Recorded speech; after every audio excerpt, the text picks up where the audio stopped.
So my name is Kim LaMontagne, and I currently live in Sarasota, Florida.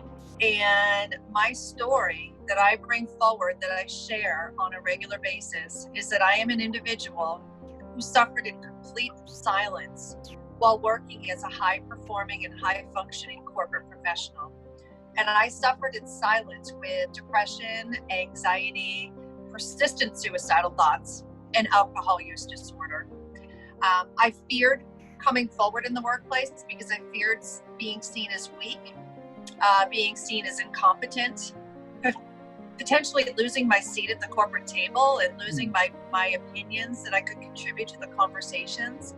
So instead of coming forward, I suffered in silence for many, many years. People looked up to me. They wondered how I did the work that I did, how I made the sales, how I developed the relationships. People wanted me to coach them and mentor them, which I did. But I always felt like, wow, they don't know who the real Kim is. They have no idea that at the end of the day, Kim is really taking off that mask of high performance, and she is retreating into the darkness of depression. And she is retreating into her need to have 5, 6, 7 glasses of wine every night. And that actually hurt my soul for such a long time, because I felt like I was an imposter.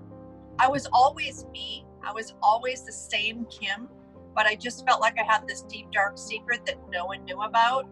And, even beyond the workplace, I never told a family member, a friend, anyone that I was suffering. I was completely shameful and afraid to say that there was something wrong with me. But what really got to me was July of 2009. We had a 4th of July party at my house, because that's where all the parties were. They were always at my house. And I woke up the next day wearing the same clothes as the night before, and on a pair of white pants and a black shirt. And I said to my husband, "What happened last night?" The next thing I said to my husband is, "Why are there black marks all over my pants?" I'll never forget what he said to me next. He looked me directly in the eye and he said, "Kim, you were so drunk last night that you tripped and came within inches of falling into the fire pit in the driveway." That's when I really knew that I needed to get myself together. And I had tried many times on my own to stop drinking. I never said it out loud to anyone, because if I said it out loud, I would have to be accountable for that. And it wasn't until July 16th, 2009, so about 2 weeks later, I was in the Mall of New Hampshire parking lot in Manchester, New Hampshire, between Sears and Old Navy.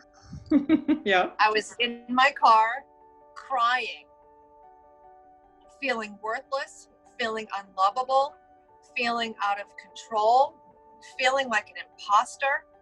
I had no love for myself, no self-worth, and I knew I needed help. And I made a phone call that day that saved my life.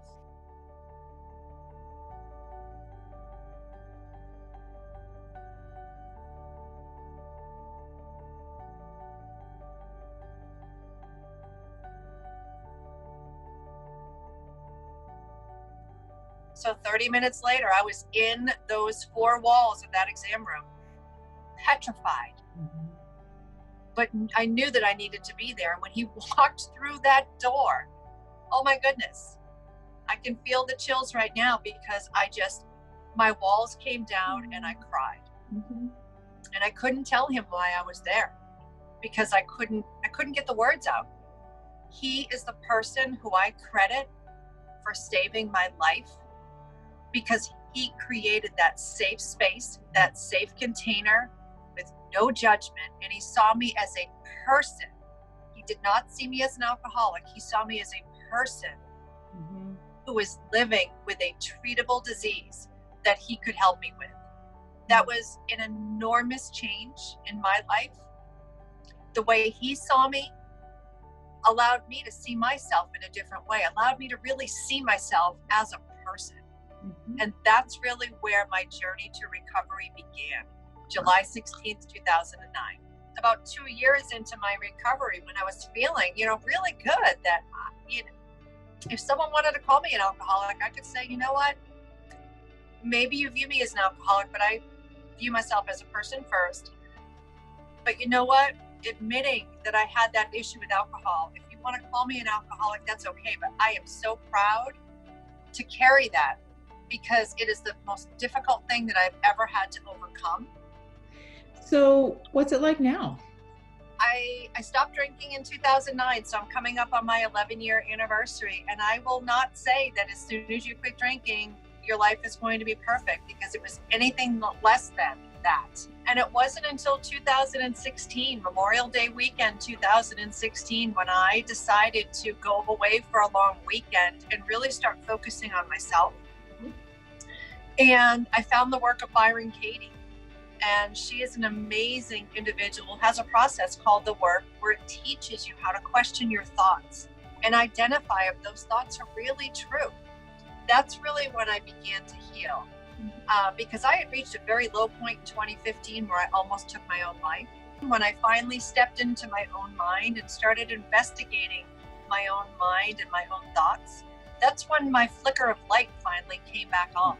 I had been stuck in the deep, dark well for such a long time that when that light finally came back on, I said, there is nothing that will snuff out this light. No matter how small it is, my light's back on. I started working with National Alliance on Mental Illness, and I became a trained presenter for them. So I share my own story through their In Our Own Voice program. And I will tell you that it was difficult for me to put my story out there on social media, on the Facebook side.